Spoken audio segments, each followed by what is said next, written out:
Hello friends, welcome to VGM Diaries. இன்னைக்கு நம்ம வீடியோல ஒரு ரெஸ்டாரன்ட் ஸ்டைல் மஷ்ரூம் மசாலா எப்படி செய்யறதுன்னு பார்க்கலாம். அதுக்காக ஒரு pan சூடு பண்ணிக்கோங்க. அதில் கொஞ்சமா ஆயில் சேர்த்துக்கலாம். ஆயில் நல்லா சூடானதும் கட் பண்ணி வச்சிருக்கிற காளான கூட சேர்த்துக்கலாம். இப்போ இது கூட கொஞ்சமா மஞ்சள் தூள் சேர்த்துக்கலாம். கொஞ்சமா மிளகாய் தூள், ஒரு 1/4 டீஸ்பூன் கரம் மசாலா தூள், காளான் வதங்கிறதுக்கு தேவையான அளவு உப்பு இதெல்லாம் சேர்த்து நல்லா வதக்கி விட்டுறலாம். நல்லா தண்ணி விட்டு காளான் வேக ஆரம்பிச்சிருச்சு. நல்லா தண்ணி எல்லாம் வத்தி வர்ற அளவு வதக்கி எடுத்துக்கலாம். இப்போ அதுக்குள்ள ஒரு மசாலா ரெடி பண்ணிடலாம். இதுக்காக ஒரு மிக்ஸி ஜார் எடுத்துக்கோங்க. அதுல ஒரு 10 நிமிஷம் ஊற வச்ச 10ல இருந்து 11 முந்திரி எடுத்துக்கலாம்.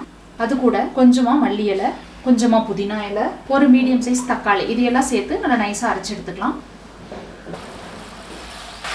இதுல இருந்து தண்ணியெல்லாம் நல்லா வத்தி வந்துருச்சு. இதை எடுத்து தனியா ஒரு பாத்திரத்துல வச்சிடலாம்.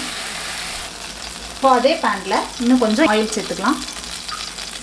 அதில் வாசனைக்காக 2 சின்ன பிரிஞ்சி இலை, 2 சின்ன துண்டு பட்டை, ஒரு ஏலக்காய் சேர்த்துக்கலாம். ஒரு மீடியம் சைஸ் பெரிய வெங்காயம் பொடியாக நறுக்கிட்டு சேர்த்துக்கலாம். வெங்காயம் நல்லா வதங்கினதும் 1 டேபிள் ஸ்பூன் இஞ்சி பூண்டு விழுந்து சேர்த்துக்கலாம். இப்போ இந்த டைமில் நம்ம அரைச்சி வச்சிருக்கிற மசாலாவை சேர்த்துக்கலாம். இப்போ இதில் மசாலாவெல்லாம் சேர்த்துக்கலாம். நல்லா 2 டேபிள் ஸ்பூன் கட்டியான தயிர் சேர்த்துக்கோங்க. கொஞ்சமாக மஞ்சள் தூள், மிளகாய் தூள், கரம் மசாலா தூள், 2 டேபிள் ஸ்பூன் மல்லித்தூள், 1/2 டேபிள் ஸ்பூன் சீரகத்தூள் இதெல்லாம் சேர்த்து நல்லா வதக்கி விட்டுடலாம்.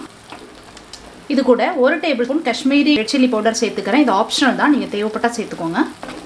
இதெல்லாம் நல்லா பச்சை வாசனை போகிற வரை வதக்கி எடுத்துக்கலாம். இந்த டைமில் நம்ம ஃப்ரை பண்ணி வச்சுருக்கிற காளானை கூட சேர்த்துக்கலாம். இப்போ இதில் இன்னும் கொஞ்சம் தண்ணி சேர்த்துக்கலாம்.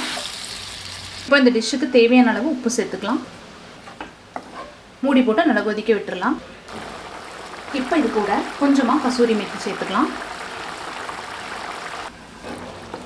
அவ்வளோதாங்க, restaurant style mushroom masala ready ஆகிடுச்சு. கொத்தமல்லி தழை தூவிட்டு இறக்கிடலாம். நீங்களும் வீட்டில் ட்ரை பண்ணி பாருங்கள். பிடிச்சிருந்தா மறக்காமல் VGM Diariesக்கு சப்ஸ்கிரைப் பண்ணுங்கள், லைக் பண்ணுங்கள், ஷேர் பண்ணுங்கள்.